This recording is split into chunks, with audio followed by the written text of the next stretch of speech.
I grew up in a working-class family where my parents worked long hours to support me and my older sister, Anita. Despite financial struggles, our close-knit family and strong love were evident, and we were admired for our bond. We attended church regularly and supported each other through disagreements. Anita left state college after a year to marry Darren Efland, her dream man, who had a good job and volunteered as a fireman. We get along well. With some college funds remaining, I attended state college for 4 years, graduating with a degree in occupational therapy. I found a fulfilling job at New Directions, Inc., helping people regain mobility. I dated my high school sweetheart, Chelsea Higgins, throughout college. We met at church, and I helped her grow from shy to confident. She became elegant and beautiful, capturing my heart, so I married her.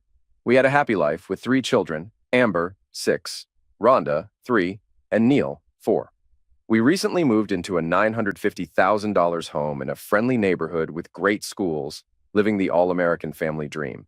Rachel greeted me with playful surprise as I arrived, and I joked about being on time despite leaving Chelsea every morning. Rachel responded by defending her cat, Tabby, as a loyal companion. I asked about the day's schedule, and Rachel mentioned a steady lineup with 4 appointments. She then expressed curiosity about how I managed to be at a movie premiere in California yesterday and back in North Carolina this morning. I was puzzled by her question and denied being in California, suggesting it might be an April Fool's prank. Rachel insisted she saw me on TV at a premiere for a movie called Candlelight Virgil, where I was introduced as Pierre Dumont. She claimed it was me with a fake French accent. I laughed off the idea, suggesting the actor might be my doppelganger, and decided to look into it further. With a full schedule that morning, I took a lunch break and decided to check out the movie an actor Rachel had mentioned. The resemblance was striking, almost like looking in a mirror, though he had a slight mustache and was from Europe, unlike me. Later that night, I showed Chelsea what I found, and she was intrigued. She suggested contacting the actor, Pierre Dumont, to explore any connection. I dismissed it as coincidence, but Chelsea was adamant about his unique personality and potential connection. 3 weeks later, Chelsea excitedly informed me that Pierre wanted to meet me. She had sent him a picture of me in a suit from her cousin's wedding, and he was curious about our resemblance. I was taken aback by Chelsea's decision to contact him without asking me first, and expressed concern about how it might affect my parents. Chelsea argued that meeting Pierre could be an exciting opportunity, but I was firm that I didn't want to do anything that might hurt or embarrass my parents. Despite her insistence, I decided to talk to my parents first before making any decisions. Chelsea, understanding my loyalty to my parents, suggested showing them Pierre's picture and explaining the resemblance. The next evening, I visited my parents to discuss the situation. They revealed that I was adopted due to my mother's inability to conceive. They had adopted my sister first and then had the chance to adopt me under a tight deadline. They had no information about my biological parents other than that I was to be named Paul and carry their last name. They had always intended to tell me but chose not to out of concern for how it might affect me. I was overwhelmed by their love and support and thanked them deeply. Chelsea was relieved when I agreed to meet Pierre Dumont to explore our connection. At the Excelsior Hotel, a security guard, after a metal detector check, expressed surprise at my resemblance to Pierre.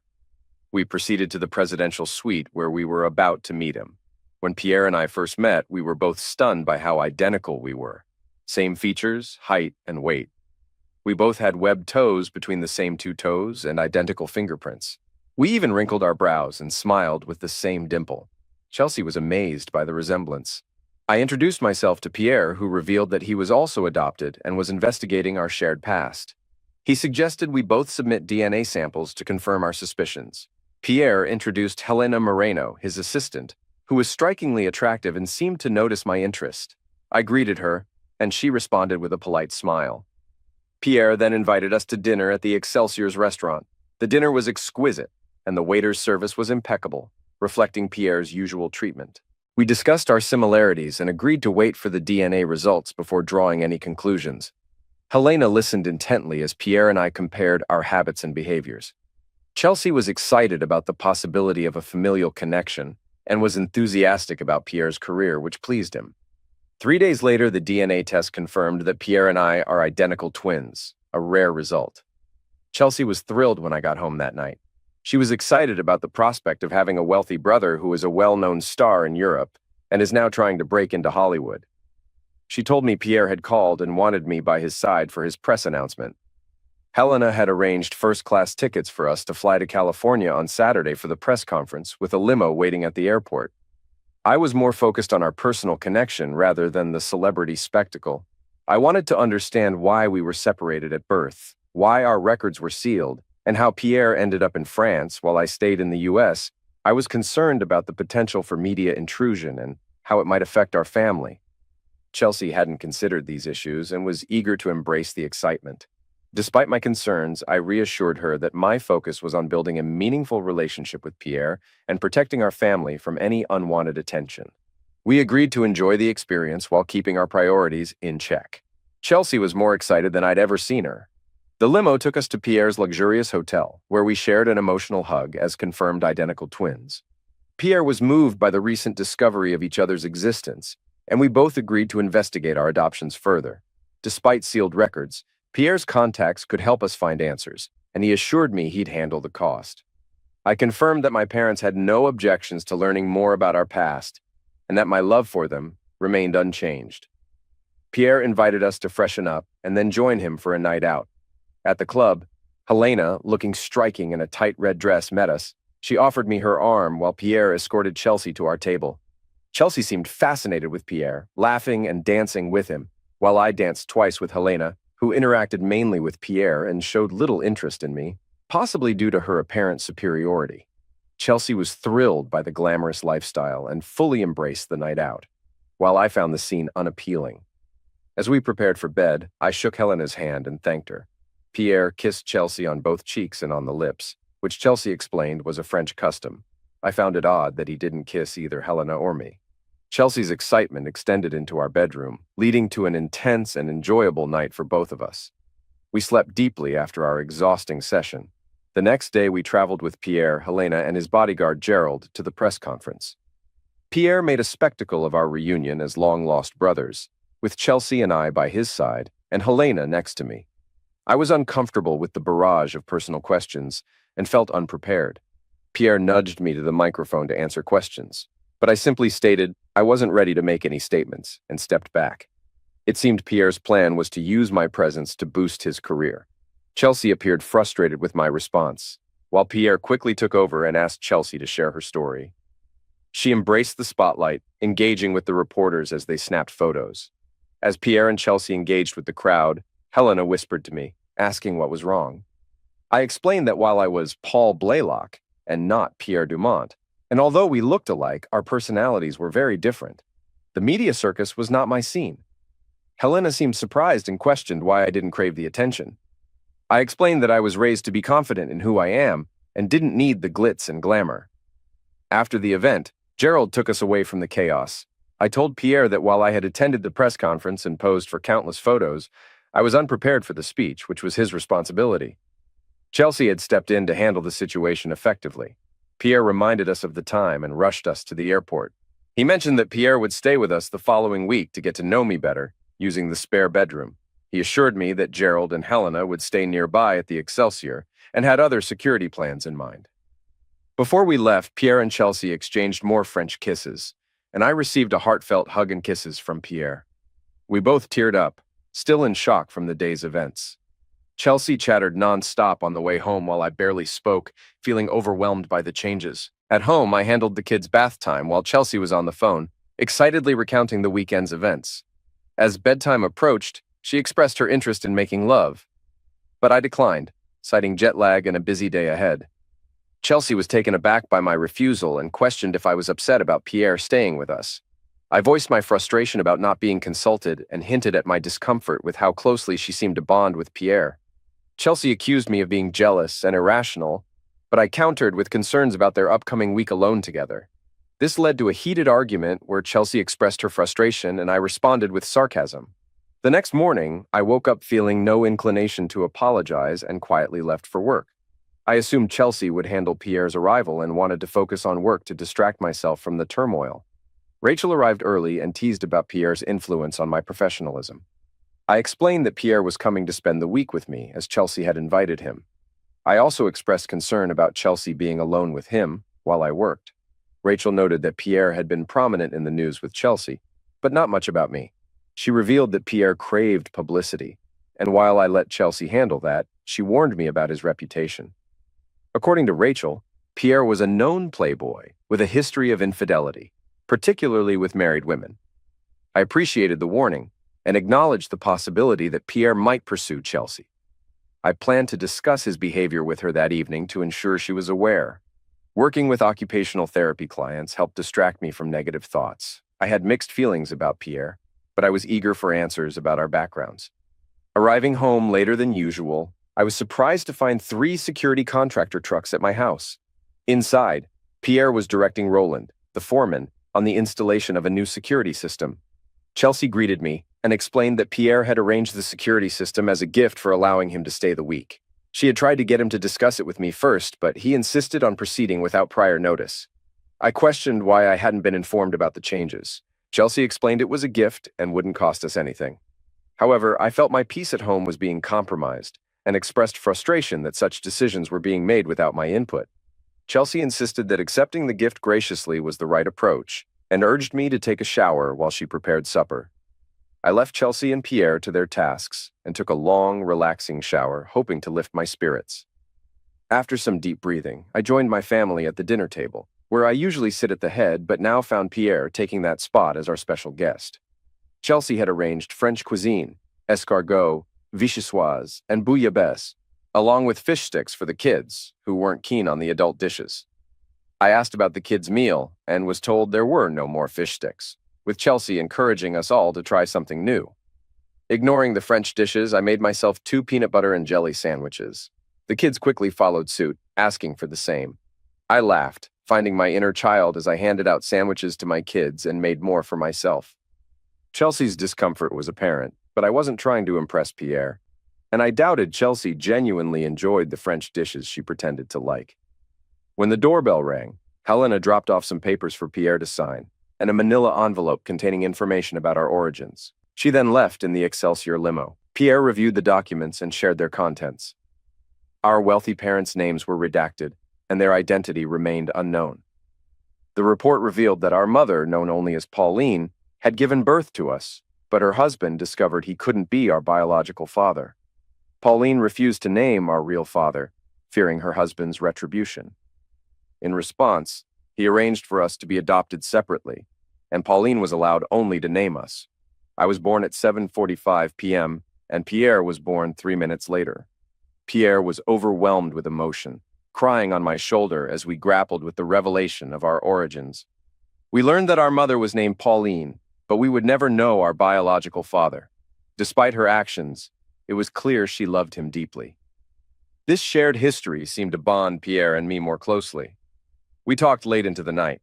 Pierre apologized for the unapproved security system installation, assuring me it was an excellent safeguard for the family and would also protect him from paparazzi. He insisted the cost was irrelevant since family comes first. The installation would be finished the next day. I thanked him, though I was still irked. Chelsea had left us alone, understanding the need for our conversation. Later, as I got into bed, I tapped Chelsea's shoulder to discuss something important. She was annoyed and thought it was about intimacy, but I needed to share concerns Rachel had raised about Pierre. Rachel's research revealed Pierre's history of infidelity and his admitted attraction to married women. Despite my warnings, Chelsea dismissed my concerns, saying Pierre was a gentleman and urging me to sleep instead. Her dismissal left me frustrated, but I decided to let it go, as Rachel hadn't mentioned any direct evidence of Pierre's misbehavior with relatives. When I got home Tuesday evening, Chelsea filled me in on the day's events. Pierre had gone grocery shopping with her, enjoying the chance to impersonate me and be mistaken for me. He relished the anonymity, and the kids loved having 2 identical daddies. However, the security system was still incomplete due to a back-ordered part, which Roland promised to deliver as soon as it arrived. Despite his disappointment, Pierre took us out to the Excelsior Hotel for dinner, where I could enjoy something other than snails. At the hotel, there was a dance club we hadn't visited before. Chelsea danced the first 2 dances with me, but then danced with Pierre for the rest of the evening. Helena, who joined us, invited me to dance, but I declined. I used the opportunity to chat with her. Helena, originally from Spain and now living in France, revealed she did various jobs for Pierre. She admitted to being essentially a high-paid personal assistant, available 24/7. Despite her profession, she seemed content with her role and the luxury it afforded her. I told her I found her fascinating, which she found amusing and unusual. That night, as Chelsea and I prepared for bed, she was unusually persistent and aggressive, leaving me wondering about her thoughts. The next evening, Chelsea acted strangely, avoiding eye contact and being overly attentive, while Pierre seemed oddly satisfied. He shared stories about his childhood, his wealth, and suggested we work together on TV or movies. He even proposed moving my family to France, covering all expenses, but I had no intention of accepting. Later in bed, Chelsea was clearly uninterested in closeness, hinting at a surprise from Pierre that she was excited about. I was concerned about what the surprise might be, given the recent expensive security system. I hugged my kids as usual before heading to work, finding comfort in the routine and fulfillment in my job. Despite the day's normalcy, I was apprehensive about facing the chaos at home. When I arrived home, I noticed a fancy blue sports car parked outside, likely a guest of Pierre's. The kids greeted me warmly, which helped me stay grounded. Inside, I was taken aback to see Chelsea in an elegant black dress and Pierre in a tuxedo. Pierre had arranged for a new tuxedo for me, but it didn't fit, so I wore one of my regular suits instead. Chelsea explained that the sitter was arriving soon and Pierre wanted to take us out to celebrate. When I came downstairs in my suit, Pierre was visibly frustrated about the tuxedo, but assured me it was fine. He then revealed the sports car outside was a brand new French-made Venturi Fetish, a gift for me. The car was a luxury model, a French counterpart to the Tesla, and was now mine, with the title already in my name. The surprise Chelsea and Pierre had kept for me was overwhelming. The sports car alone seemed to cost hundreds of thousands of dollars. I tried to refuse, feeling it was too much, but Pierre insisted it was a token of his deep affection. He also handed me a manila envelope containing mortgage papers for my house. I had only made one payment on my $950,000 home loan, but the papers showed the mortgage was paid in full. I was stunned and lightheaded as the magnitude of the gift sunk in. Chelsea, equally emotional, praised Pierre's generosity. The magnitude of his gestures left both of us in tears of joy. Though overwhelmed, I couldn't deny the happiness and gratitude I felt.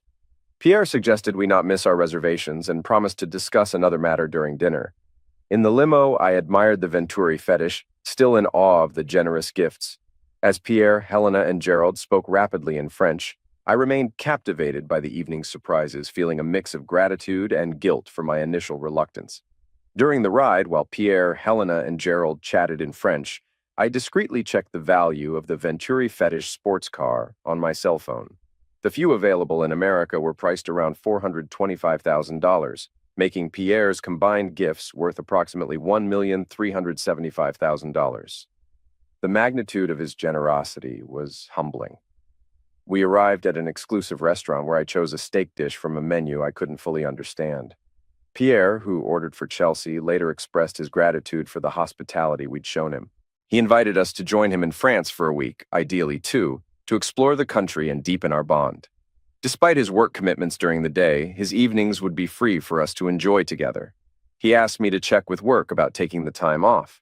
Chelsea supported the idea, pointing out that I had unused vacation time that would be perfect for this trip. I have 2 weeks of vacation time available, but I wanted to discuss the trip with Chelsea before making any decisions.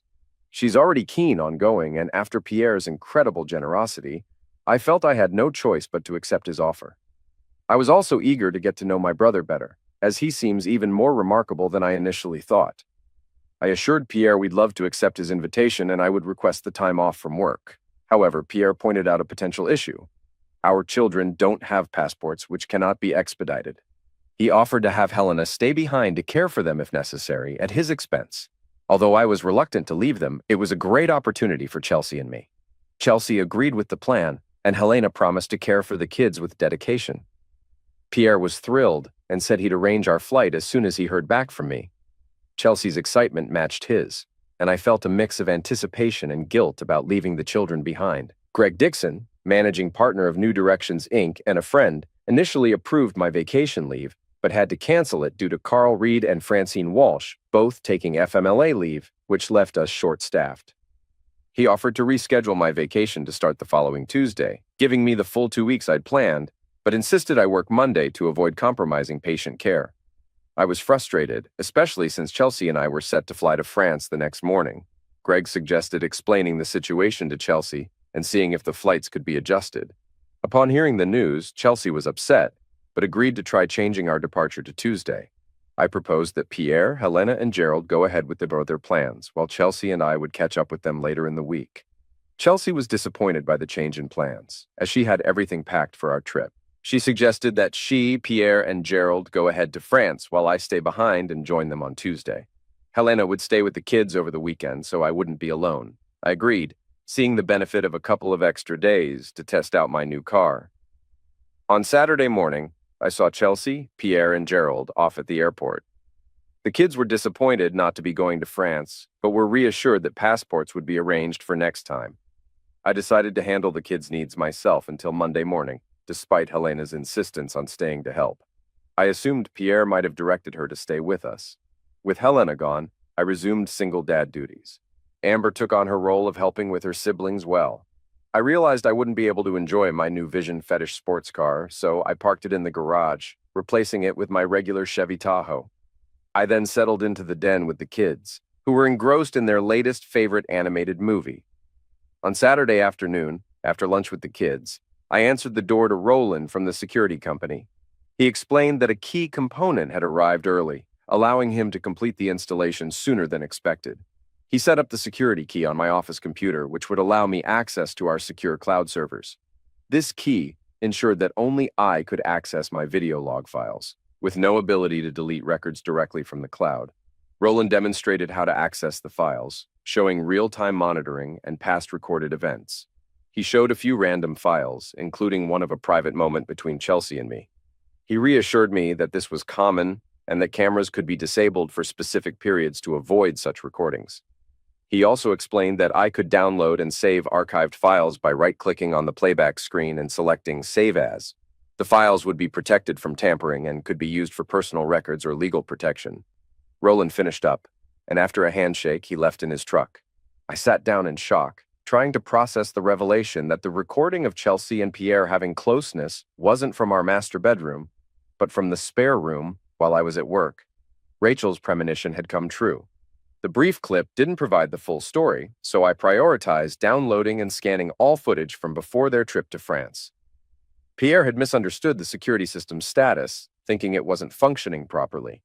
Realizing my hard disk couldn't hold all the files, I quickly scanned for any footage with Chelsea and Pierre together, noting file names, dates, and timestamps. Chelsea texted me from Paris, excited about the night lights and asking about Helena. I lied about Helena's whereabouts, saying I didn't need her help until Monday, and that the kids were napping. Chelsea, eager and distracted, didn't notice my lack of affection in my responses. I was concerned about Pierre's potential disappointment with Helena, questioning why he would be upset when I had sent her away.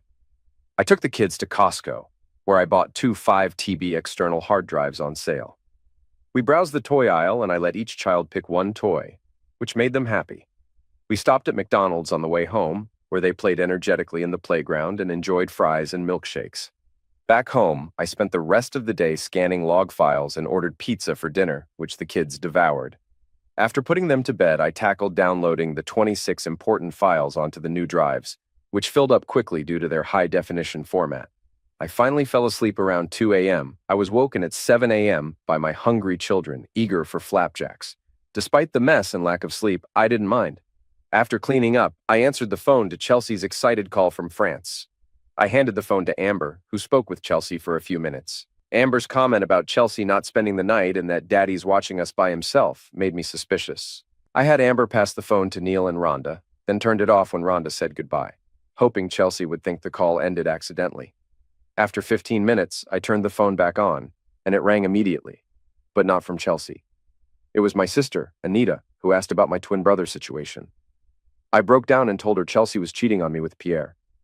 Anita was shocked, but quickly offered help. She and Darren were taking their kids to the water park and suggested picking up my kids for the day.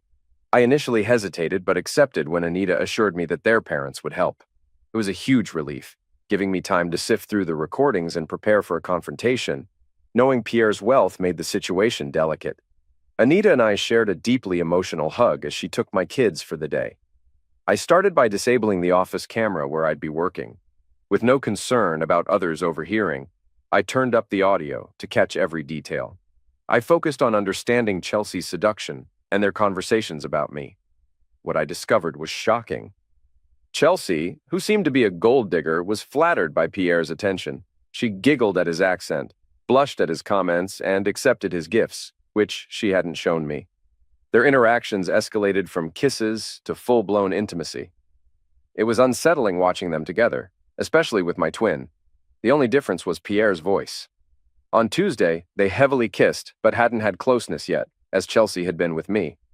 By Wednesday, Pierre and Chelsea spent hours in his spare bedroom. Her guilt was evident, as she avoided eye contact with me and kept the kids occupied with Frozen. Thursday and Friday, while I was at work, Pierre continued his affair with Chelsea in our bed. It was disturbing to see her apply the skills I'd taught her on him and witness his reactions. This confirmed that I could never be intimate with Chelsea again. The fallout for the kids was inevitable, but divorce was unavoidable. I needed to proceed cautiously due to Pierre's wealth. Listening to their conversation solidified my decision. Pierre believed money could buy anything, including me. After their lovemaking session on Wednesday afternoon, they discussed how to handle me. Pierre didn't want me to find out about their affair and hoped to avoid causing me emotional pain.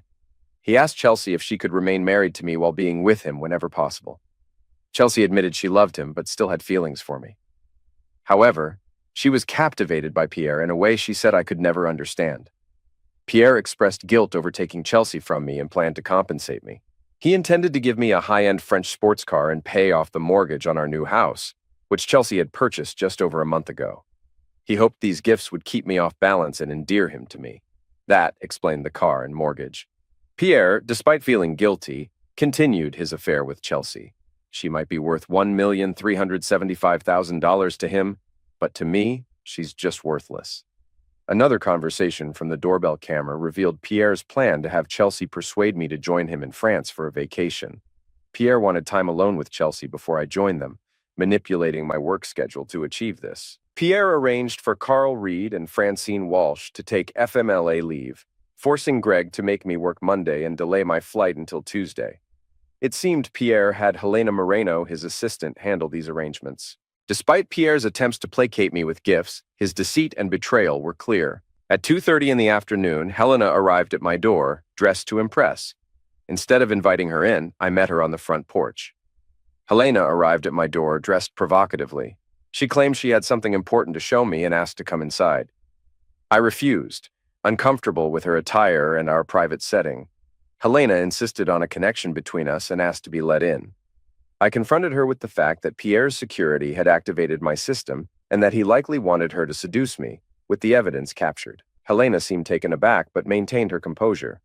She then asked to take a walk with me, promising no harm. I agreed, locked the front door, and we started walking. She made a few clicks on her phone and slipped it into her purse. An Uber arrived and Helena suggested we go somewhere private to talk. Helena and I went to the local mall and settled in the food court with our snacks. She confirmed my suspicions, revealing that Pierre had planned to seduce me and use it as leverage against me to justify his own affair with Chelsea. Helena explained that Pierre believed by making me unfaithful, I would be less likely to complain about Chelsea's betrayal. Despite her loyalty to Pierre, Helena admitted that she disagreed with his actions, especially given that my marriage and family were involved. She felt a moral obligation to be honest with me, unlike in previous cases where the husbands were less innocent. Helena mentioned that Pierre believed his gifts, a sports car and mortgage payoff, would placate me, underestimating the impact of his betrayal. I reassured her that I already had clear, high-definition evidence of Pierre's and Chelsea's betrayal, thanks to my security system. Helena seemed relieved to know that I had the proof needed to confront them. Helena was shocked when I revealed I had concrete evidence of Pierre's affairs, something no one else had ever managed. She warned that this evidence could make me a serious threat to Pierre, who currently doesn't know about it. Helena explained that Pierre sees his affair with Chelsea as a minor issue, expecting it to be a temporary bump in the road. He believes in maintaining a close relationship with me, his only brother, and expects us to eventually reconcile. I told Helena that Pierre was dead to me, and I was determined to divorce Chelsea.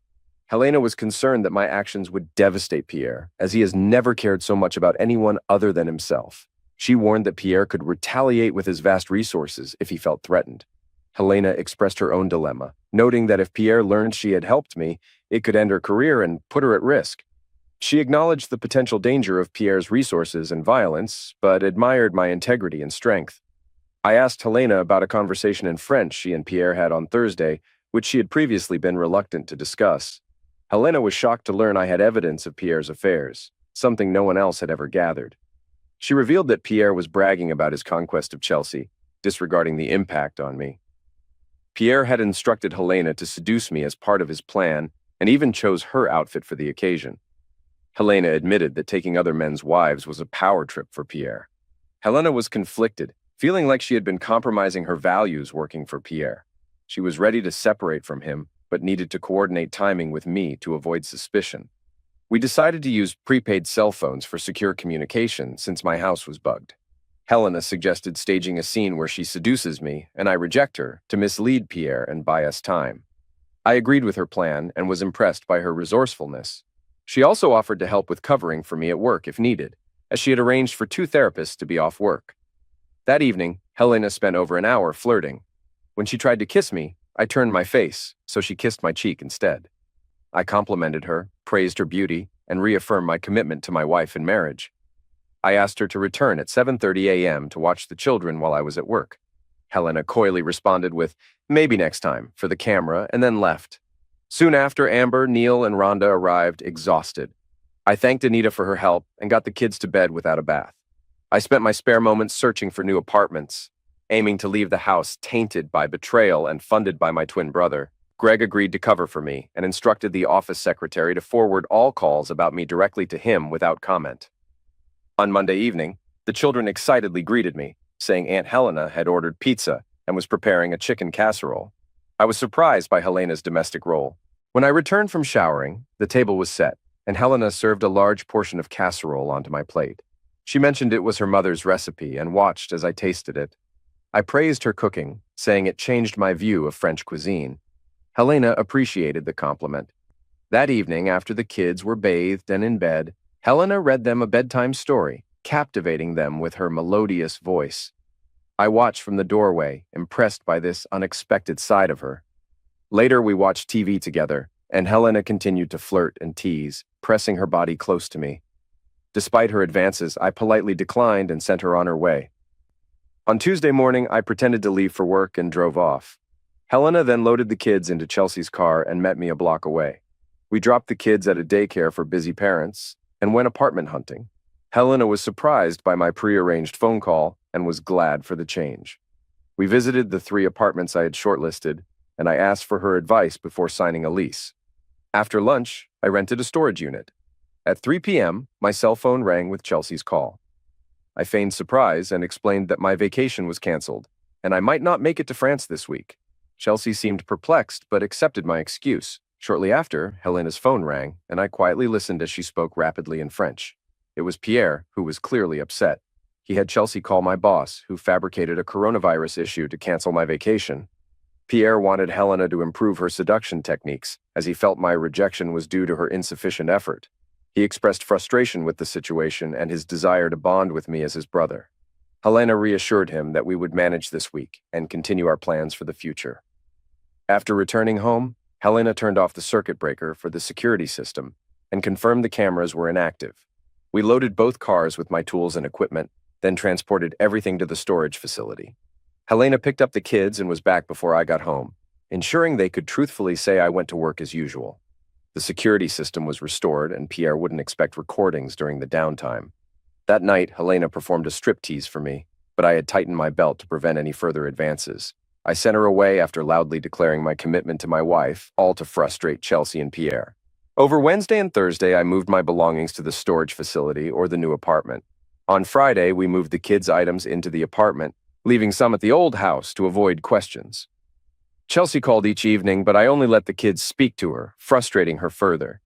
I had the utilities disconnected from the house and arranged for a controlled burn with the fire department as a training exercise. I doused the cars and house with gasoline, and after the final move, I ignited the fire.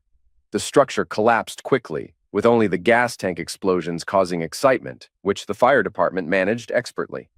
I filed for a permit to demolish the house and remove debris, including proof of no outstanding mortgage. My explanation that I intended to rebuild a more energy-efficient home satisfied their climate change policies. In less than 4 hours, the property's value dropped from $1,375,000 to zero. By 9 p.m., the fire department confirmed no embers remained, and the demolition crew promised to clear the lot by Sunday night. I paid them up front. Despite possible criticism, I chose destruction over selling the property because I wanted nothing to do with the money linked to my past. The children adapted well to the new 3-bedroom apartment, treating it like a fun adventure. The girls got the master bedroom, Neil took the smallest room, and I moved into a mid-sized room with some old furniture and a new bed. I informed my parents and sister about the move, but kept Chelsea's parents unaware for now. Helena was glad that after the Friday move, no more stage performances would occur. I slept on the couch Friday and Saturday nights, encouraging Helena to stay in my bedroom, which the kids enjoyed. My phone was off to prevent Chelsea from learning about the move. Helena arranged for a news conference in Hollywood on Sunday, using her frequent flyer miles. My parents would visit the new apartment to spend time with the grandchildren. On Saturday, Pierre called Helena about the offline security system. She claimed ignorance and reported her failed seduction attempts. Pierre suggested hiring an escort, but Chelsea disagreed, believing I needed more time. Pierre was frustrated and instructed Helena to record her next attempt if successful. Pierre shifted the conversation to my work schedule. Helena mentioned that she was in daily contact with Greg, my boss, who hoped that at least 1 or 2 of the employees out with coronavirus would return on Monday, though there were no guarantees. She promised to arrange my ticket to France once I was released from work, while lying to Pierre about her disdain for babysitting my children to show her disinterest. Pierre confirmed he also disliked kids and regretted not bringing me initially. He transferred a €300,000 bonus to Helena and promised an additional €700,000 for explicit video of our encounters. Helena shared this with me, so I trusted her. I chose to confront them via our planned press announcement rather than directly. I avoided Chelsea and turned off my phone to prevent the children from mentioning our new place. Pierre called Helena, expressing concern about my phone and pressing her to get me off work so I could travel.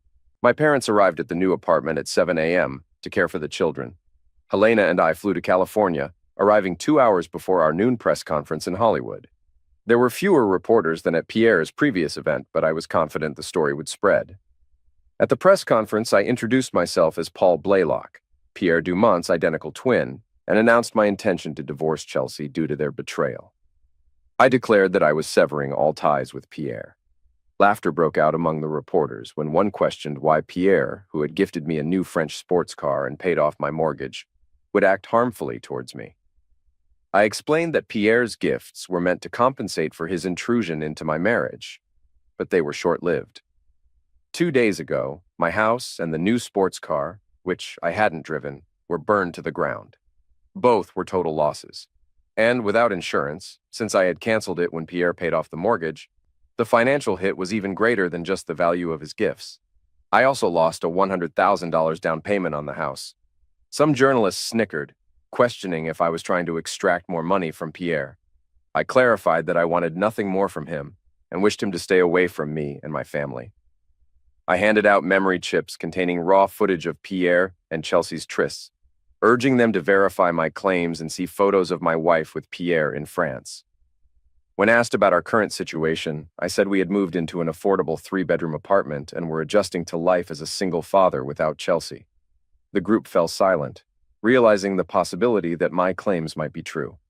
They could easily verify the details, and the stories would spread, potentially damaging Pierre's reputation in France, where image is crucial. I braced myself for the inevitable fallout. After the press conference, Helena and I had lunch at a restaurant. Helena expressed how difficult it was for her to leave, revealing her genuine affection for the children. I reassured her that she was more than a babysitter to them. She handed me a document to sign, claiming it would protect us from potential retaliation by Pierre. I signed without question and asked if she was sure about leaving Pierre's employ. She confirmed, explaining that her connections and presence at the conference would make her a target as well. Helena shared that she planned to stay with a former college friend at the French honorary consulate in Georgetown, Cayman Islands, ensuring her safety. She promised that our paths would cross again when things settled. I gave her my prepaid phone for security and shared a passionate kiss before we parted ways at the airport.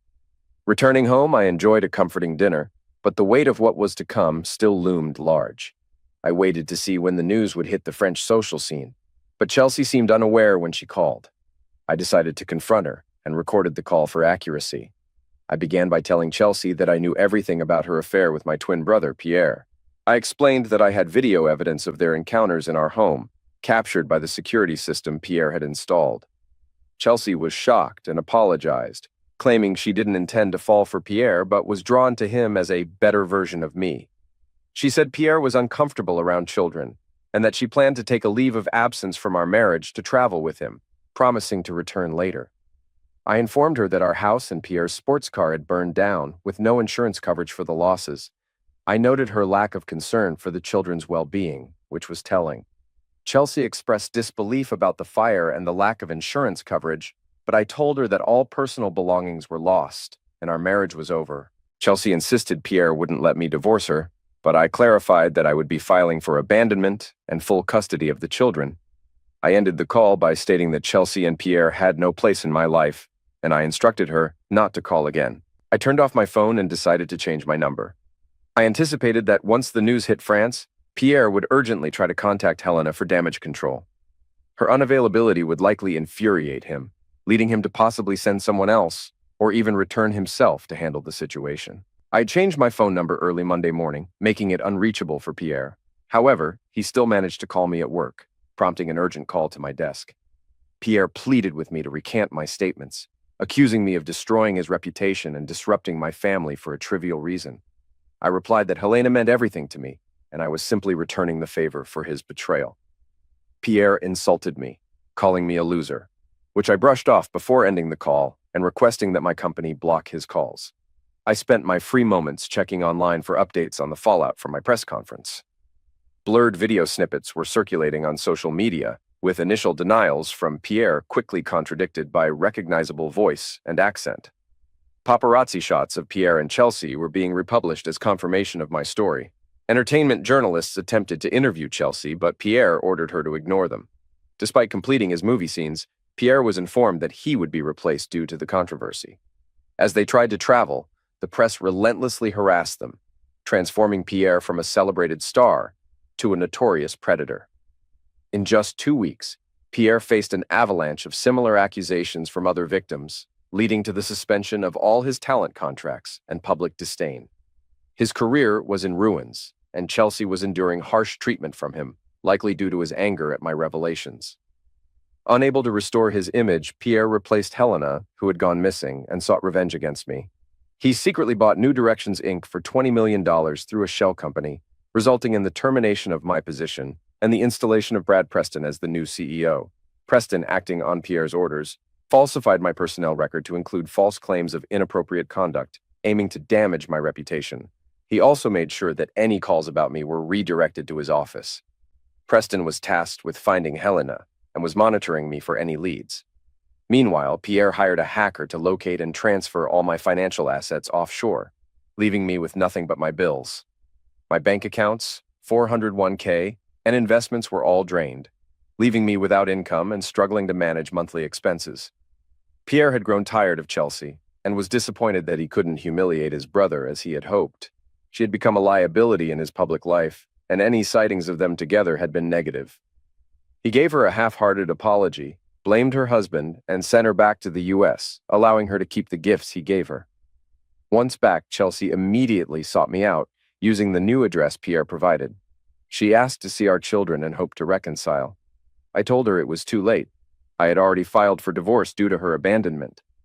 Despite her claims that she realized the value of our relationship, I made it clear that her actions had ended our marriage and she needed to leave. If a court mandates visitation, I would comply, but until then she was not welcome. Chelsea asked if she could stay, offering to cook, clean, and provide affection. I told her she was no longer relevant to me or the kids. She then revealed she was pregnant and claimed I was the father, showing me DNA results, but I knew it was impossible since we hadn't been intimate since before she left the country. I refused to take responsibility for the child and told her she couldn't stay. I suggested she contact her parents for help. I made it clear that anything she left behind would be discarded. She left, sobbing, and her parents arrived to take her away. I didn't mention my unemployment. My friends and family were stunned by my dire situation. I'd lost my house, car, job, and discovered all my financial accounts were hacked, leaving me broke. The next day, I received notice of an investigation into inappropriate behavior at my former job, which could cost me my professional credentials. I suspected Pierre was behind it, but had no proof.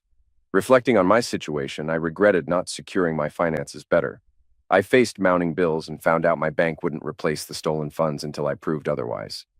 My parents couldn't support us, and I was hesitant to burden my sister. Despite promising interviews, I was rejected from every job. Chelsea, having pawned Pierre's jewelry, hired an attorney for her divorce and visitation rights. She served me with a summons for an arbitration meeting. The meeting was unproductive. We disagreed on everything, and a follow-up was scheduled in 2 weeks. A week later, Chelsea called me from jail, pleading for help. She had no one else and begged me to come to the police station. I agreed to arrange for someone to watch the kids and see what I could do. When I arrived at the station for a face-to-face visit, Chelsea looked devastated. We spoke through a glass partition. "Why are you here, Chelsea?" I asked, concerned. "Thank you for coming, Paul. I never wanted you to find out," she said, visibly shaking. Pierre was an a-hole, and I was blinded by his wealth. After our last call, I lost control. Pierre gave me Xanax, then oxycodone. I became obsessed and needed more to function. I pawned the jewelry he gave me to pay my lawyer. When I ran out of pills, I had to exchange closeness for pills. I was arrested for this, and I'm stuck here with a $250 bail I can't afford. My parents will kick me out if I ask them for help. Please don't let that happen. Despite my anger at her recent actions, I felt compassion but had no money myself. I couldn't even support my children, so helping her seemed impossible. Chelsea and I were both broke. Pierre had not only gotten me fired, but also had a hacker steal all my financial assets. The only way I could raise the $250 bail was by getting a loan against my car, but I needed Chelsea's agreement on primary custody of the kids and visitation rights for her every other weekend. After some negotiation, Chelsea agreed to the terms. I arranged for my parents to take the kids camping for the weekend to give me space to sort things out. I decided not to inform them about Chelsea's situation yet. That night, at a July 4th celebration, 2 well-dressed men took the stage, one carrying an aluminum bat. They announced they were looking for me to teach me a lesson for alleged misconduct. As they scanned the crowd and made their way toward me, I felt a sense of dread. Just before they reached me, an 8-year-old girl in a wheelchair suddenly positioned herself between us, and the crowd fell silent. In the crowd of 2,000, an 8-year-old girl in a wheelchair defended me, stating I had shown her kindness and patience during my time of need. Her mother then stepped in, threatening any harm against her daughter. Her husband also joined in, warning the attackers to stay away. As the situation escalated, 5 muscular men and their wives stepped forward, showing their support for me. The entire town eventually stood in my defense, inspired by the courage of the young girl. Greg Dixon, standing near the mayor, vouched for my character, explaining my good reputation and unjust firing. The mayor then addressed the crowd, asking if anyone had ever been abused by me. Silence followed until one woman spoke up, praising my help during her mother's recovery and confirming my good character. As people shared their stories of my kindness and good work, the mayor addressed the crowd, acknowledging the unfairness I faced and calling for support. He asked if anyone could offer me employment, and many hands were raised. The mayor also instructed the police to detain the attackers and increase patrols near my home, assuring me of the town's support. Moved by the overwhelming kindness, I thanked everyone as the crowd parted to let me through. Feeling reluctant to return to my empty apartment, I drove to the lake to watch the fireworks. While sitting by the shore, I discovered what seemed to be a valuable diamond ring. I took it to the town's largest jewelry store, where the manager quickly recognized it and went to verify its worth. The jeweler confirmed that the diamond ring I found was worth $150,000, though its custom price was $250,000. I agreed to sell it for $150,000, with $1,200 in cash and a check for $148,800. After finalizing the deal, I bailed Chelsea out of jail and arranged a taxi for her to her parents' home. I then went grocery shopping to restock my empty pantry. As I carried the groceries to my apartment, everything suddenly went black. I slowly regained consciousness in a hospital room, greeted by a smiling Helena. Disoriented, I wondered if I had died. Helena called for the doctor, who quickly examined me. He informed me that I had been in a medically induced coma for 3 days due to severe head trauma and swelling. Helena explained that she had identified herself as my wife to ensure she could stay by my side and that I was covered under her company's health insurance which I had unknowingly signed up for. I was deeply grateful and wished I had known her sooner. Helena reassured me that my children were safe with my family and that she had been taking care of them when not at the hospital. She then offered to show me a video from the night of my attack. The video showed me walking home with groceries when a thug hit me from behind with a baseball bat, knocking me out. Two men stood over me, and one raised the bat for another blow. Suddenly, Gerald appeared, deflecting the bat and confronting the attackers. He fought off the man with the bat, who fell to the ground, and the police arrived within minutes after Gerald's call. Helena explained that Gerald had left Pierre's employ after learning of the plot against me and had come to protect us both. He stands guard outside my hospital room while Helena visits. The audio was disabled in the video to protect Gerald's identity and ensure the evidence showed him acting in self-defense. Gerald had threatened the surviving attacker to confess and testify against Pierre, and then performed a life-saving tracheotomy on the injured man with a pen and pocket knife.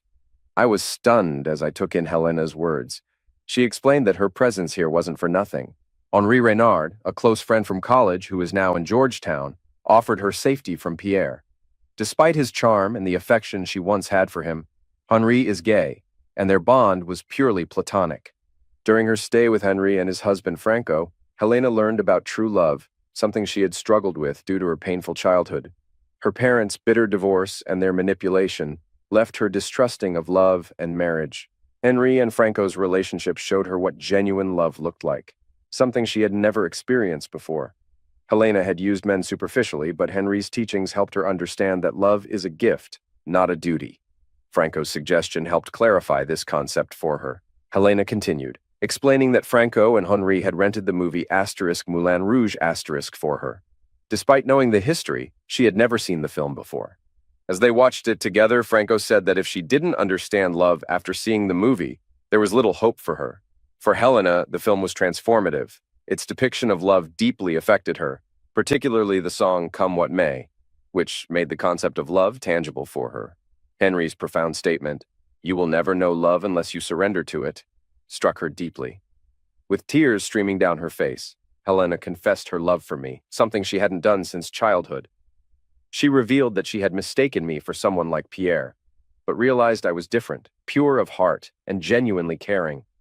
She saw the love in me that she had never recognized before. As Helena cried on my chest, I felt a warmth and love I hadn't experienced in a long time.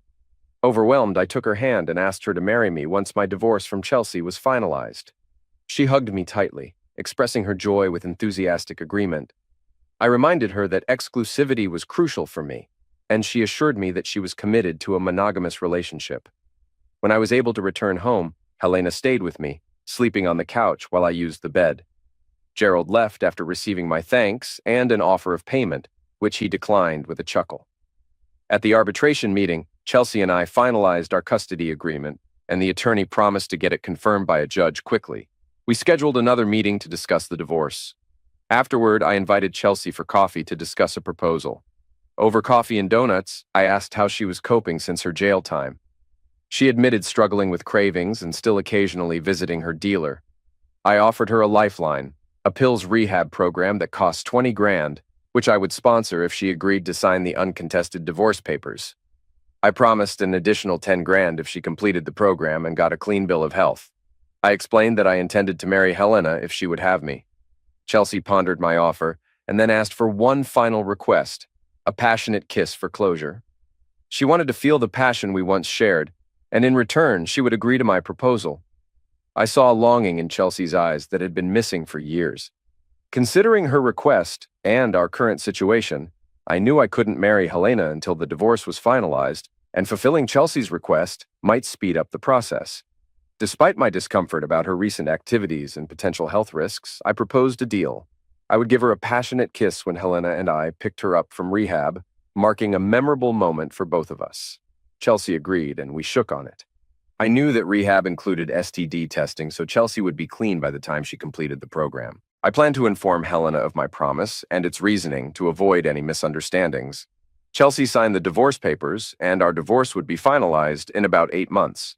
To celebrate the signing, Helena and I took the kids out to eat, though we kept the real reason from them.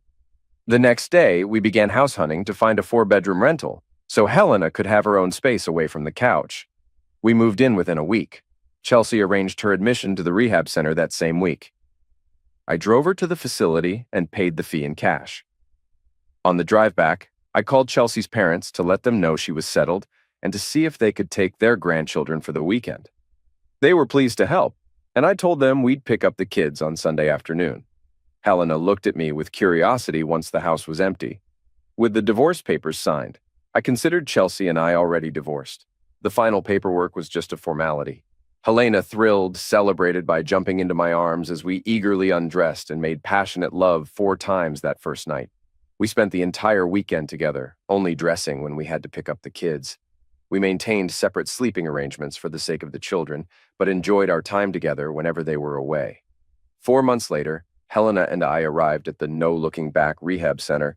Helena held a large envelope of cash, and I greeted Chelsea, now visibly 7 months pregnant, with a heartfelt kiss. Chelsea, grateful, apologized and praised me, advising Helena to cherish and hold on to me. Helena thanked Chelsea, and we drove her to her parents' house. Chelsea planned to use the money to get an apartment and start a secretarial job arranged by the rehab center. She also decided to put her baby up for adoption. Once the divorce decree arrived, Helena went into high gear for our wedding in France. We had a grand celebration at a cathedral, complete with a pipe organ. Helena's mother, who had invited many important guests, was moved by her daughter's commitment to me, despite the initial shock. They shared an emotional moment of reconciliation. A class action lawsuit was filed in France against Pierre Dumont, with me as one of 20 litigants, along with criminal charges for assault and attempted murder. Helena's trusted Parisian attorney handled the criminal charges separately. We didn't need to attend the motions or trial, as our presence would only attract attention. It took over a year, but Pierre was found guilty for destroying 20 marriages and ordered to pay 40 million euros in total, with 2 million euros each to the litigants. For the criminal charges, he was convicted of conspiracy to commit assault and murder, thanks to Mr. Brass Knuckles' testimony. Pierre received a 20-year prison sentence, was ordered to pay me an additional 10 million euros, and to transfer ownership of the New Directions occupational therapist business to me. Helena's lawyer proved to be highly effective, and I was very satisfied with the outcome. The medical review board cleared me of any wrongdoing, so I continued my work as CEO of New Directions, helping people as I always wanted. Helena and I built our dream house and a second one next door for my parents, giving them a mortgage-free home. We also funded the college educations for Anita and Darren's children. Amber, Neil, and Rhonda gained 2 stepbrothers, completing our family. Helena remained loyal and trustworthy throughout. 5 years after rehab, Chelsea married a colleague and maintained regular visitations with the children. We remained cordial, and Chelsea never spoke ill of me. I proudly walked Amber and Rhonda down the aisle at their weddings. As I aged, I remained grateful to that brave 8-year-old girl who had selflessly changed my life by intervening. Her courage made a profound difference in my life.